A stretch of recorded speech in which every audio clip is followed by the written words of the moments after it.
আয়েশা রাদিয়াল্লাহু তাআলা আনহা থেকে বর্ণিত, হারিস ইবনে শিয়াম রাদিয়াল্লাহু তাআলা আনহু রাসূল সাল্লাল্লাহু আলাইহি ওয়াসাল্লামকে জিজ্ঞেস করেন যে ওহী কিভাবে নাজিল হয়। রাসূল সাল্লাল্লাহু আলাইহি ওয়াসাল্লাম বলেন, কখনো তা একটি ঘন্টার কষ্টকর শব্দের মতো আসতো, যা রাসূল সাল্লাল্লাহু আলাইহি ওয়াসাল্লামের কাছে সবথেকে কষ্টকর ছিল।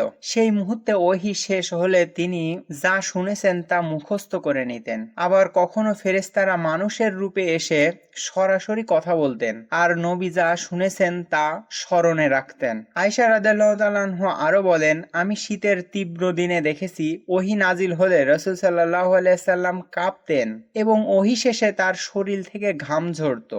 এটি ওহীর তীব্রতা ও রাসূল সাল্লাল্লাহু আলাইহি ওয়াসাল্লামের মানবিক প্রতিক্রিয়া তুলে ধরে। এই বর্ণনা থেকে তিনটি বিষয় আমাদের জন্য গুরুত্বপূর্ণ। ওহী একটি গভীর শক্তিশালী অভিজ্ঞতা। এটির কারণে নবী সাল্লাল্লাহু আলাইহি ওয়াসাল্লামের উপর শারীরিক চাপ পড়তো। দ্বিতীয়, নবীর স্মৃতি ও গ্রহণ ক্ষমতা এতটাই শক্ত ছিল যে তৎক্ষণাৎ আগাম নির্দেশ মেনে নিতেন। তৃতীয়, এই ঘটনা আমাদের শেখায় যে আল্লাহর নির্দেশ গ্রহণ করা সহজ নয়, এতে ধৈর্য, সামর্থ্য ও সহানুভূতির প্রয়োজন।